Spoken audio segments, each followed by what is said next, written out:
Hey guys, Rachel Pedersen coming here live to talk a little bit about a serious problem that so many freelancers have. And I'm excited to talk about it because for the longest time, I felt so frustrated about this.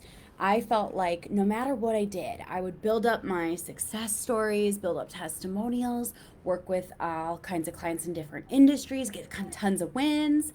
And no matter what I had achieved, I always felt like there was someone who was trying to lowball me, people who didn't see my value as a freelancer.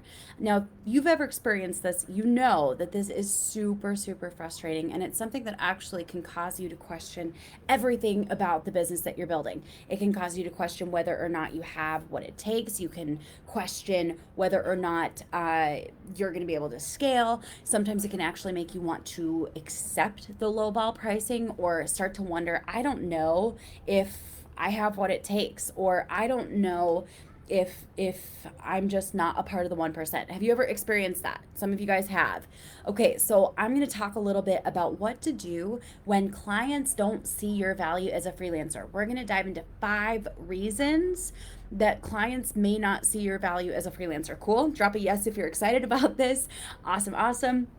And then after the 5 reasons why clients may not see your value as a freelancer, then I'm going to share with you guys a solution that's going to support you so much with growth. I love helping people. I had so many amazing people who paid it forward to me on the journey to becoming a 7-figure freelancer. And by the way, for those who are wondering, yes, that is 7 figures specifically in my freelance slash agency.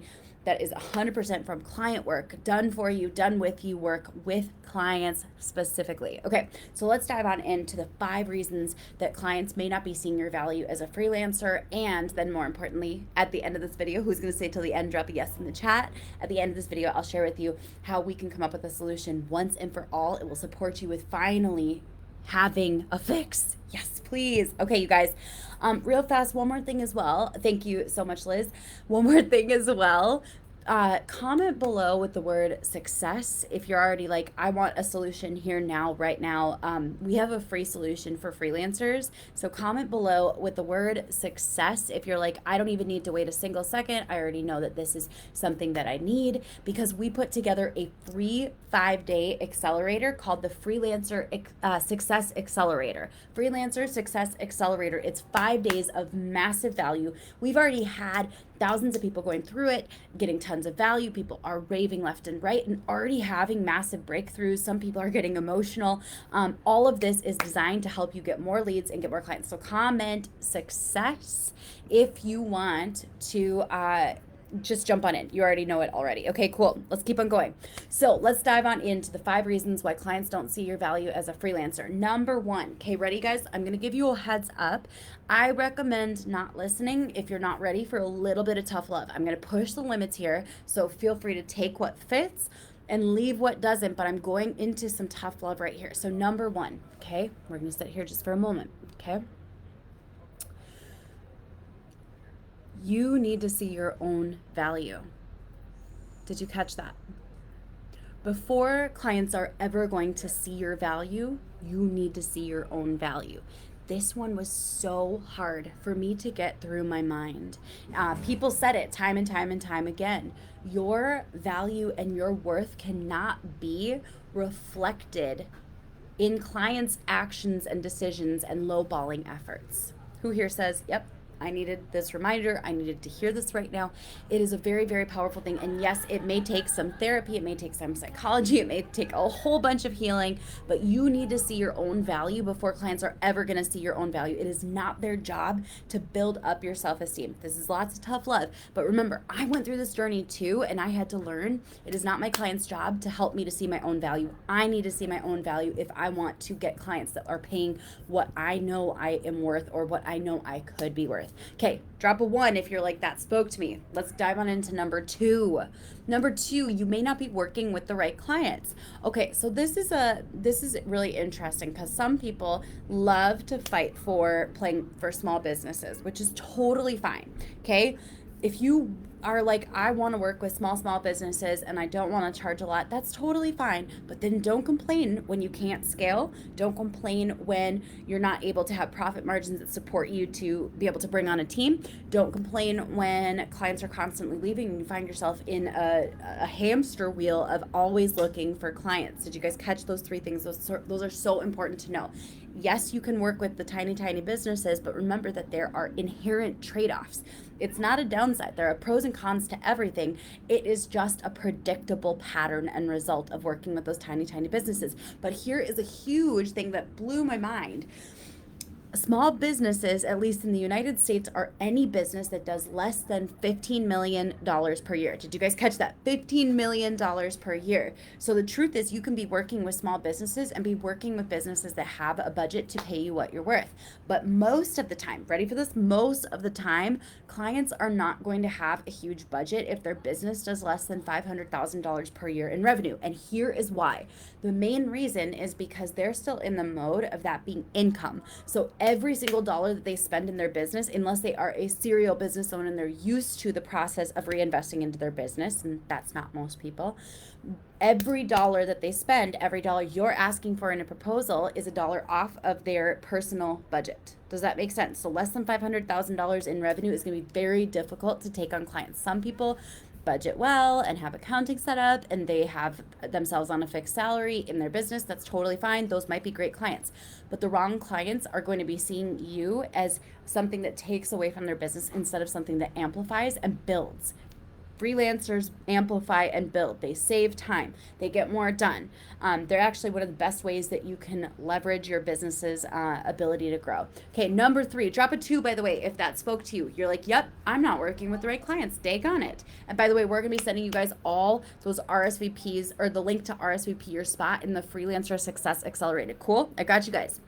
I wouldn't be sharing it, by the way, if I didn't believe in it. And it is like free. There's no upsell in the funnel. You'll see exactly what I'm talking about. You can just opt in. I don't make any money just from you joining. Cool? Okay. Number 3, you're still convincing. If you are in a place of having to convince, it is already too late. You've already lost that opportunity. Can you sometimes get it back? Yes. But coming from a place of underdog in terms of value is very difficult to come back from. If you're convincing anyone why you're worth it, why they should stay, why they should hire you, why you should, it's tough. Is it possible? Sure. Some people go in deep into objection breaking. But I was just talking with Megan Flanagan, one of my favorite people today, and she shared on one of our calls today for the members of the Social Click, she shared Dr. Cialdini's persuasion techniques, which means selling with psychology before the sale. Because the truth is, the sale is either made or broken before you get to the proposal and the offer. Cool? So you need to get out of a place of convincing and get to a place where you are winning before you arrive. Did you guys catch it? Write those 3 words down. Winning before you arrive. That's 4 words. All right. Number 4, you haven't gotten deep into their pain points. By the way, drop a 3 if that spoke to you already. Number 4, you haven't gotten deep into their pain points. Now, this is really intense because I want you to imagine for a second that someone that you love, okay? Someone that you love was just in a car accident, okay? This is really tragic. Someone that you love was just in a car accident, and it turns out there's a specialist in town, and in order for it to happen, in order for them to take care of the person that you love, you have to pay $50,000. Who here would get really resourceful and find a way to get those $50,000? You would beg, borrow, potentially steal. Yes? Can I get an amen in the chat?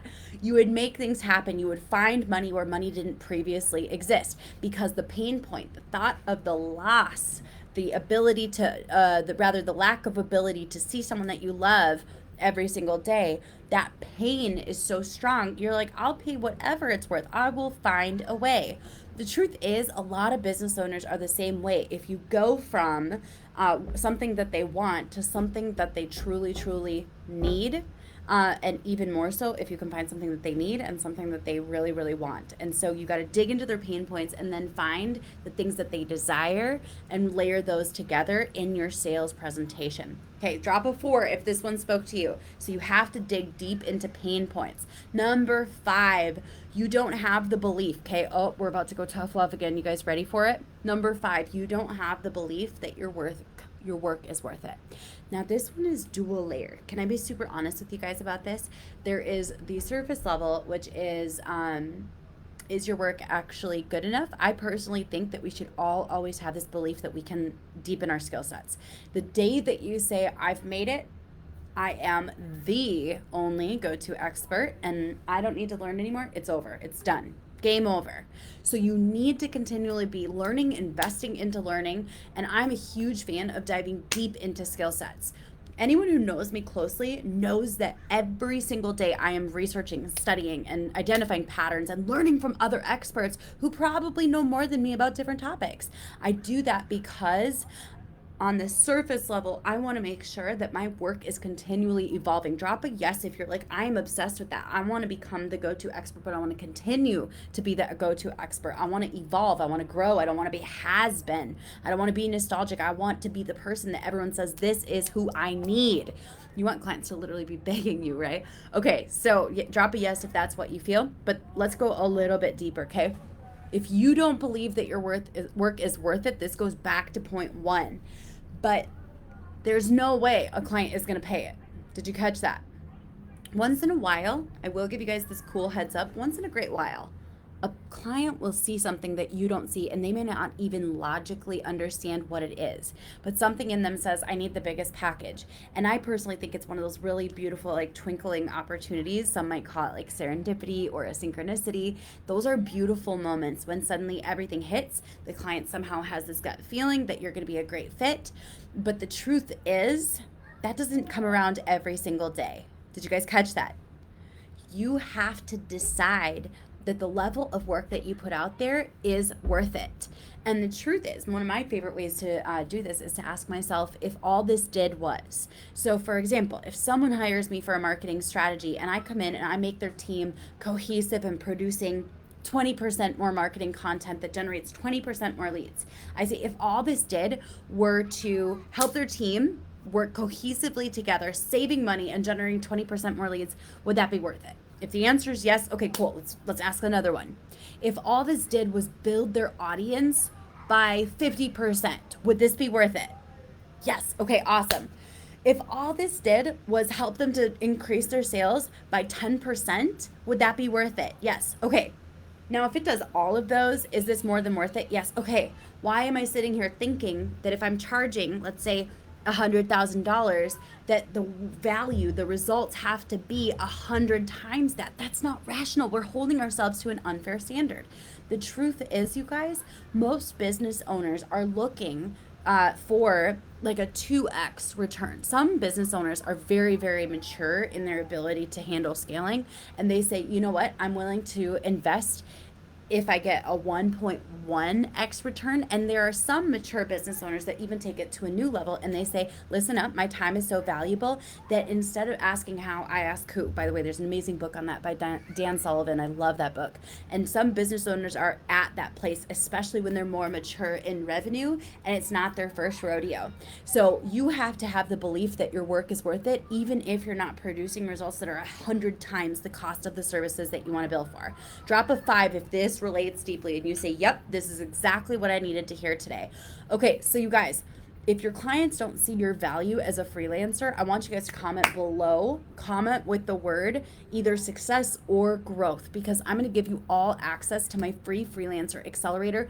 I believe in this more than anything. Or check the link above or beneath this video if we don't get back to you. Just make sure that you do that, because if you want more leads, if you want more clients, if you want to have the mindset and the ability to charge what you're worth and have clients actually see it, I'm going to empower you with all of that. Just like other people paid it forward to me in my business, you guys can probably tell, like, I am lit up, I'm on fire, I'm passionate about now paying it forward and supporting other people with hitting those 5-figure, 6-figure, 7-figure businesses as freelancers. So comment below or check out the link beneath or above this video, and I will catch you guys later. Bye for now.